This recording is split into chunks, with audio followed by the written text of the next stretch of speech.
Class 8, the travelers, the goose, and the vision of a golden age. Mimic textual questions. Got fill in the blanks.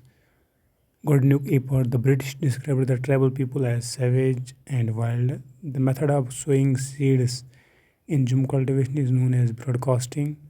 The tribal chiefs got Daesh titles in. The tribal chiefs got land titles in central India under the British land settlements. Travelers went to work in the tea plantations of Assam and the coal mines of in Bihar. State whether true or false. Godnuk. Jum cultivators plough the land and sow seeds. False. Cocoons were bought from the Santhalas and sold by the traders at 5 times the purchase price. True. Birsa urged his followers to purify themselves, give up drinking liquor, and stop believing in witchcraft and sorcery. True. The British wanted to preserve the tribal way of life. False. Question about what problems did shifting cultivators face under British rule? Answer: the British effort to settle Jum cultivators not proved to be helpful to these cultivators. They suffered as their fields did not produce good yields. Also, changes in the forest laws had a considerable effect on tribal lives, and shifting cultivators were forced to move to other areas in search of work and livelihood.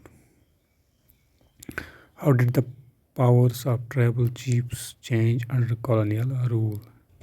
The powers and functions of tribal chiefs changed considerably under British rule.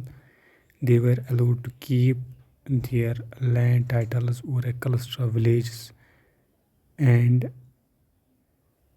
hand out lands, but they lost much of their administrative power and were forced to follow British laws. They lost the authority that they had earlier enjoyed among their people.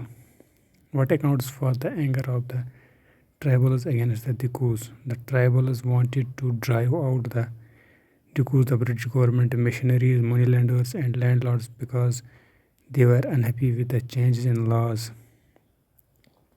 The restrictions on their practices, new taxes, exploitation by landlords and moneylenders. What was Birsa's vision of a golden age? Why do you think such a vision appealed to the people of the region? Birsa's vision of golden age was to have their land free from outsiders like missionaries, landlords, moneylenders, traders, and Britishers, according to Birsa.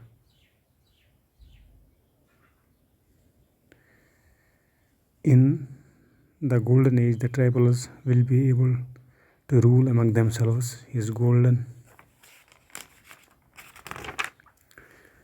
age vision was to have an age with no liquor, witchcrafts, and sorcery. Such a vision appealed to the people of a region as they were much eager to lead a free life.